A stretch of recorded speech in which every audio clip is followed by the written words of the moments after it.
hand on their shoulder, или положить ему руку на плечо, showing some warmth, чтобы показать ему свое теплое к нему отношение.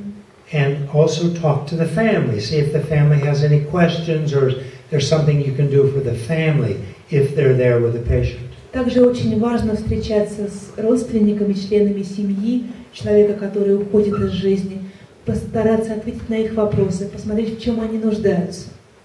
So this is being a good doctor or a good nurse. Вот если мы поступаем так, то нас можно назвать хорошим врачом, хорошим медбратом или медсестрой. And I think if any of you developed a serious illness and was in the hospital, you would want the same thing from your doctor and your nurse. Почему это так? Потому что случись каждому из нас с вами заболеть, особенности, если эта болезнь будет неизлечимой, именно этого мы сами ждали бы от врача, медсестры или медбрата. So that's how compassion or altruism is a win-win situation. Вот почему, если мы проявляем сострадание, то выигрывают обе стороны, и мы сами, и наши пациенты. It helps us to stay healthy and not to get depression and burnout. Если мы проявляем сострадание, то мы не сгораем на работе, и мы остаемся здоровыми, у нас все идет благополучно. And it helps the patient and his or her family when they're in a very difficult situation in their life to feel cared for. И, конечно, тем самым мы оказываем большую помощь пациенту, его близким, его родственникам, потому что они чувствуют, что кому-то они нужны, что кто-то о них заботится. Okay, I'd like to shift the discussion a little bit. Сейчас я хочу немножечко сместить акцент и перейти к другой теме. And I'd like to talk about what I call destructive emotions like anger, jealousy, arrogance. И хочу сказать вам несколько слов о том, что я называю разрушительными эмоциями. Это гнев, ненависть, зависть или ревность. And I'll mention a little bit what you can do to reduce these to become a better doctor, a better nurse. И я хочу рассказать вам о том, что каждый из вас может сделать, как он может поработать со своими разрушительными, отрицательными эмоциями, чтобы стать врачом или медсестрой лучших человеческих качеств. So I have a question. У меня к вам вопрос. Please, honest answer. Только, пожалуйста, отвечайте мне честно. How many people here have ever gotten angry? Raise your hand. Кто из вас когда-нибудь в жизни злился?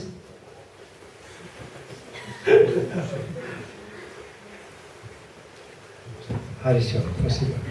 Anybody never get angry? Raise your hand if А you есть never get такой angry. человек, который никогда ни разу в жизни не испытывал злости и гнева? Anybody? Нет такого? No. Okay. We all get angry. It's part of being human, Ну, right? конечно, все мы злимся, потому что мы люди, и нам это свойственно. Anybody here from Mars? Или, может быть, среди нас есть марсиане? Does anyone like getting angry? Honest answer, please. Honest И еще answer. один честный ответ с вашей стороны. Вам нравится, кому-нибудь из вас нравится испытывать злость и гнев? Anybody? Raise your hand if you like Если getting кому-то angry. нравится гнев, пожалуйста, поднимите руку. Nobody. Okay. Никому не нравится, да? So, what can we do to reduce our anger? А что же мы можем сделать, чтобы нашего гнева в нас было поменьше? Okay, I want to give you a little kind of a reflection, something you can think about if you think you're getting angry. Я хочу вам предложить какие-то мысли, да, вот то, о чем вы можете думать, когда вы оказываетесь во власти гнева.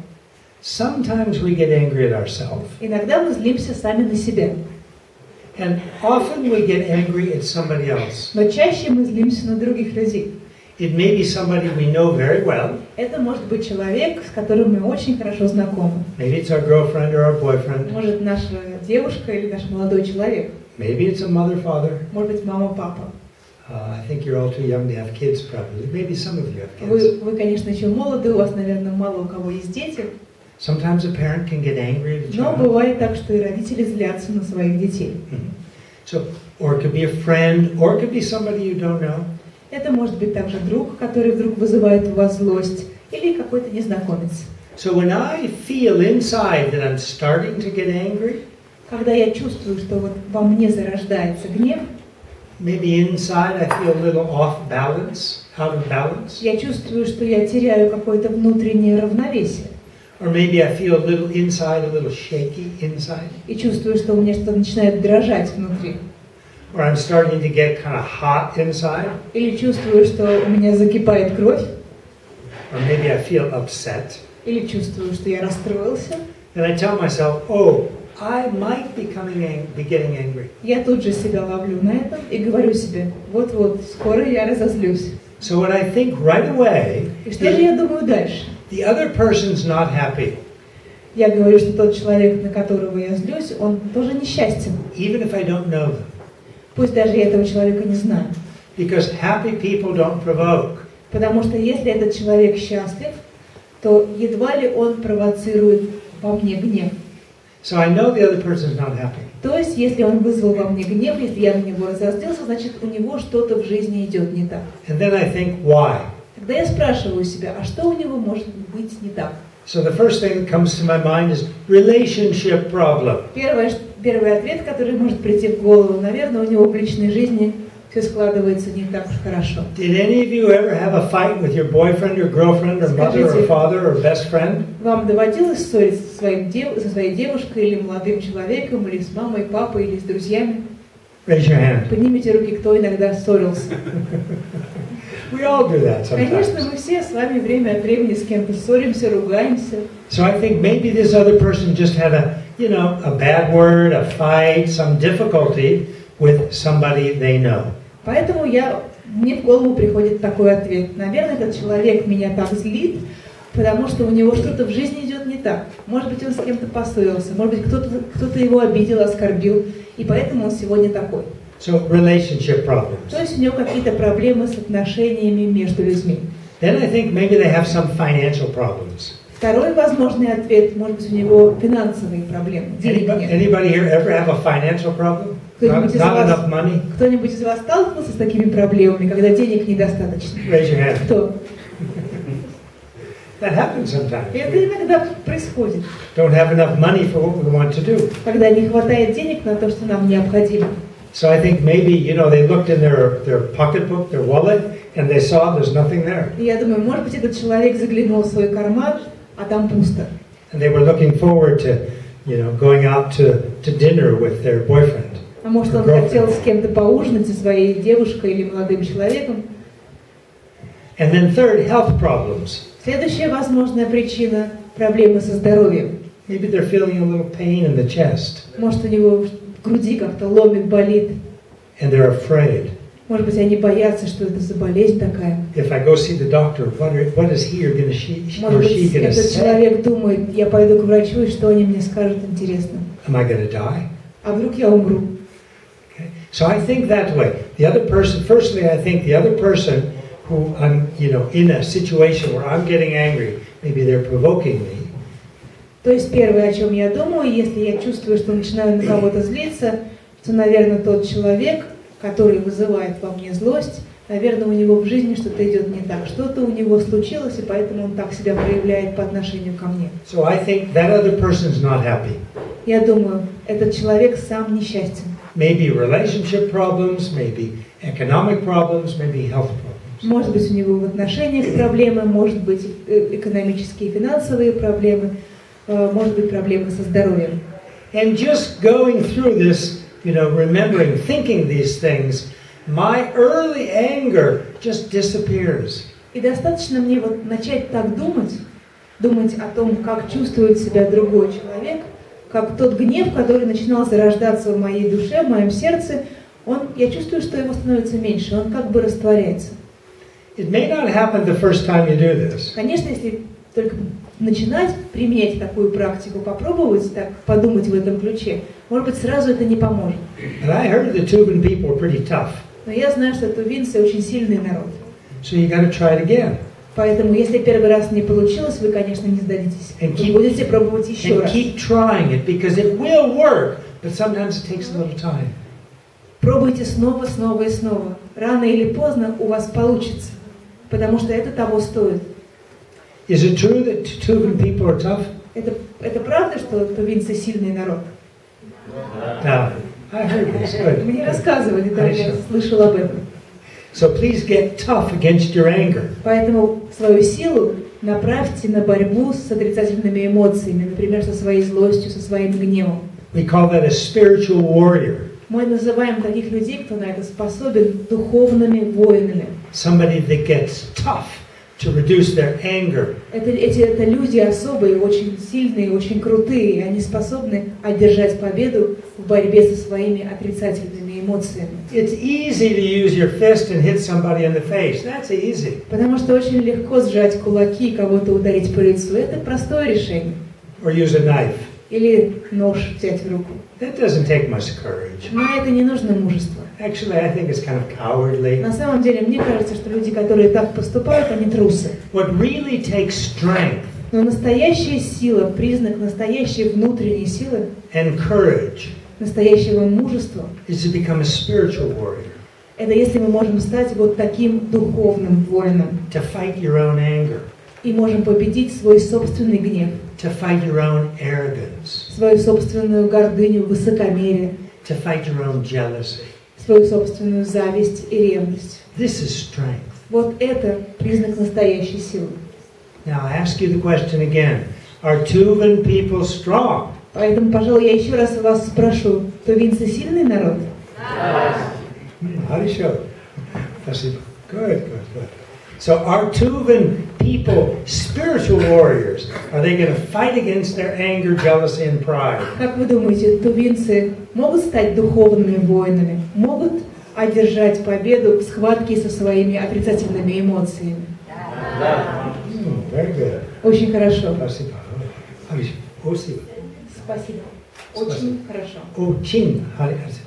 Очень Хорошо. Очень хорошо. It's very good. Yeah, good. Good. So I want to say a few words about jealousy, and then we're going to stop and have question and answers. Несколько слов я скажу вам еще о зависти и ревности, а потом мы перейдем к вашим вопросам. I want to tell you a story. Хочу рассказать вам одну историю. Not in Kizil, but in Moscow. Она произошла не в Кызыле, но в Москве. Somebody, a businessman, made a lot of money. Жил-был бизнесмен, который зарабатывал очень много денег. And they bought one of these fancy Italian sports cars, red in color. И у него была очень красивая спортивная машина красного цвета. I think they called it a Lamborghini. Lamborghini, кажется, она называется. Very, very expensive. Она очень-очень-очень дорогая. And the person who bought this was very happy. И, конечно, когда он купил этот автомобиль, он был вне себя от счастья. And he had a neighbor that lived next door. И у него рядом с ним жил сосед. And the neighbor saw this, the other guy drive home with his beautiful red Lamborghini parked in front of his house. И вот сосед видит, как его сосед подъезжает к дому на этой красивой красной машине, красном Lamborghini. And the neighbor became very jealous. Конечно, у соседа рождается зависть, очень сильная зависть. He thought, oh, this should have been my car. И он думает, вот мне бы такую машину. He didn't deserve it. Он не заслуживает, чтобы у него был такой автомобиль, думает сосед. He's not such a good driver, and this is a fancy sports car, but I'm a good driver. That car should have been mine. Я вообще не понимаю, зачем ему спортивная машина. Он водить-то толком не умеет. And so he doesn't feel very good, the neighbor.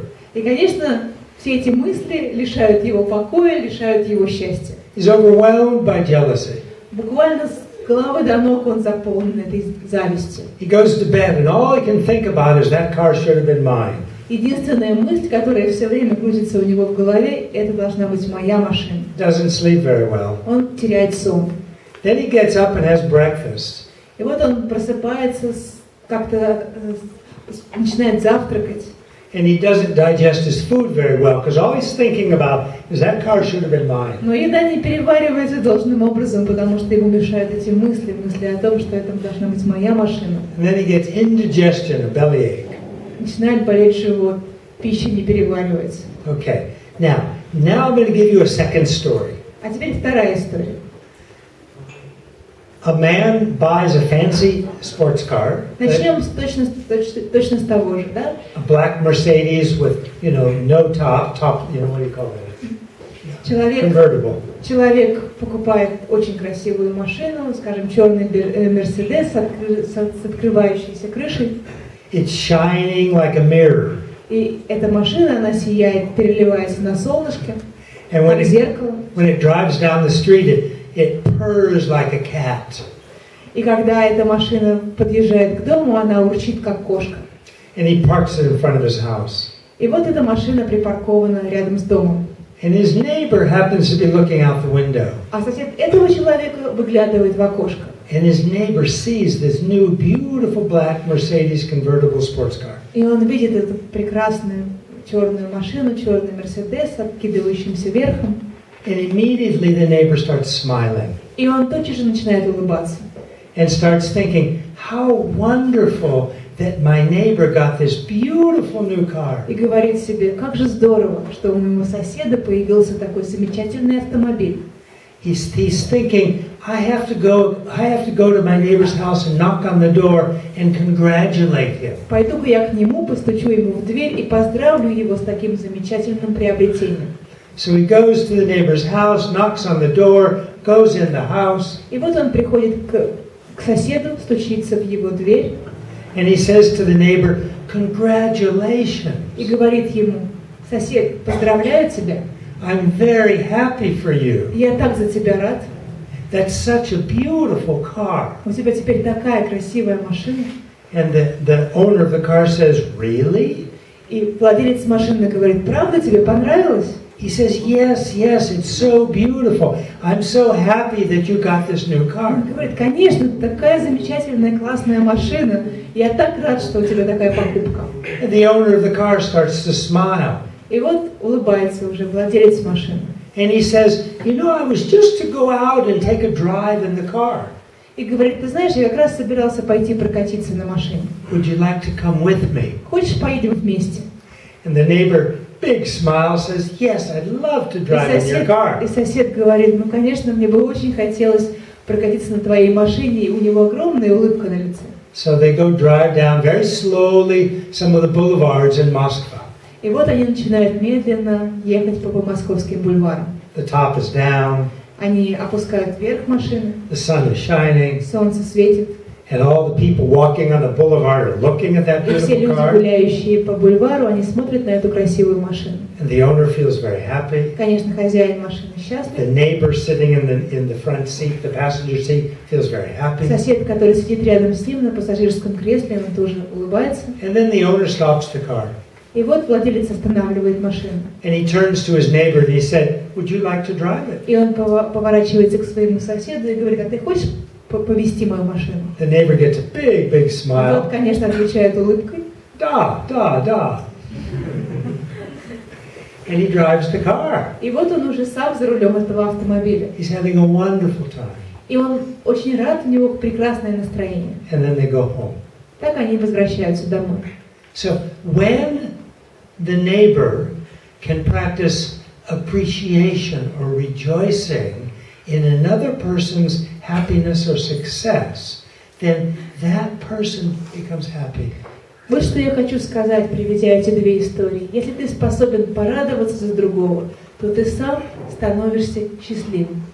When we practice jealousy, our heart closes and we feel sad. Если же мы чувствуем зависть, наше сердце как бы сжимается, становится таким маленьким, и нам больно. So next time you start to feel jealous, Поэтому в следующий раз, когда вы почувствуете, что вас охватывает зависть, please remember these two stories напомните себе об этих двух историях. and tell yourself, I don't need to get jealous anymore. I'm going to feel happy. И скажите себе, нет, я не буду завидовать. Я попробую сам стать счастливым. Good. I think, I'm going to stop here. На этом я поставлю точку. We'll have some discussion. Maybe you have some questions or some comments. И я бы хотел послушать вас, ваши вопросы или ваши комментарии. Вы можете передать листочки или устно задать. Пожалуйста. Yes, please. Как правильно у человека различные эмоции? Как правильно различить эти эмоции? Как разобраться в них, да, какие хорошие, какие плохие, да? So the human being has different emotions. Some of them are bad, some of them are good. How we can distinguish which one is useful, which one is not useful? Yeah, very good question. Это очень хороший вопрос. Those that create benefit Те эмоции, которые приносят пользу for ourselves or others, нам самим или другим людям, like compassion, love, например, сострадание, wisdom, любовь, patience or tolerance, мудрость, терпение или терпимость, generosity, щедрость. these are considered positive. Вот эти эмоции считаются полезными. The opposite, those that create harm И наоборот, те эмоции, которые причиняют вред for ourselves or others, нам самим или другим людям, anger, jealousy, pride, гнев, зависть, ревность, гордыня, extreme attachment or desire, чрезмерное желание, алчность, привязанность к чему-то, miserliness. жадность. These things, they don't feel well, and we consider these negative. Они портят нам настроение. Когда у нас есть такие эмоции, мы плохо себя чувствуем. Поэтому это не полезные, отрицательные эмоции. So the dividing line is harm. Поэтому разделить можно по тому, что эта эмоция приносит, пользу или вред. If the emotion brings harm, then it's negative. If it doesn't, it's positive. Если эмоция причиняет вред, то она негативная, она не полезная. Если она вреда не причиняет, значит она полезная, положительная. And what you say is very true, that human beings have many different types of И вы emotions. совершенно верно сказали, что у человека много разных эмоций. The good news is they're changeable. Но полезно знать вот что. Эти эмоции подвержены изменениям. Их можно менять, на них можно влиять. Learning how and making effort, we can change our emotions so we can slowly reduce the harmful negative ones and at the same time slowly increase the beneficial positive ones. Если научиться работать со своими эмоциями, то можно постепенно овладеть ими, и тогда ты сможешь увеличить силу положительных эмоций и наоборот ослабить или полностью уничтожить в себе отрицательные эмоции. And this is also something that we can teach our patients sometimes. И иногда, если мы сами владеем такими техниками, мы можем обучить им и наших пациентов. Иногда это помогает. If the patient is interested and if we have time. Если, во-первых, пациенту это интересно, ему хочется поработать над собой, и если у нас есть на это свободное время. Now there's a lot of research that's been done proving that positive emotions like love and compassion enhance or improve healing. And they do it by strengthening the immune system. И сегодня проведено очень много научных исследований, которые показывают, что положительные эмоции способствуют улучшению нашего здоровья, состояния здоровья. Почему? Потому что если ты испытываешь положительные эмоции, то тем самым укрепляется наша иммунная система. And also the epigenetic system. It's part of the genetic system that has to do with turning on the expression of protein and turning off. That's what genes do. You've studied that. И кроме того, наша эпигенетическая система – это то, что отвечает за включение или выключение протеинов. And so this epigenetic system of, when the genes are turning on to make protein or shutting off to not make protein, this system is influenced positively by positive emotions. И вот эта способность генов производить протеины или их неспособность производить протеины на эту систему очень сильно влияют наши эмоции. So these things promote health. Так что положительные эмоции способствуют нашему здоровью. Please. Мы знаем, что в мире очень неоднозначное отношение к эвтаназии. И когда заболевают животные, чтобы не продлевать их страдания, человек их усыпляет. Но в отношении, когда человека речь идет, то, конечно же, в разных государствах приняты разные законы. И вот мне интересно, каким образом буддизм относится к эвтаназии. Будет ли это сострадательным актом? Спасибо. So, the question is about euthanasia. So, there is opinion whether it's good, acceptable, or not acceptable. For example, when an animal is getting really sick, so sometimes we cut the life of this particular animal to avoid him, so he wouldn't suffer too much. Okay? But when we're talking about human beings, there are various opinions. I would like to know what Buddhism is thinking about it. Is it an act could it be an act of compassion or totally not?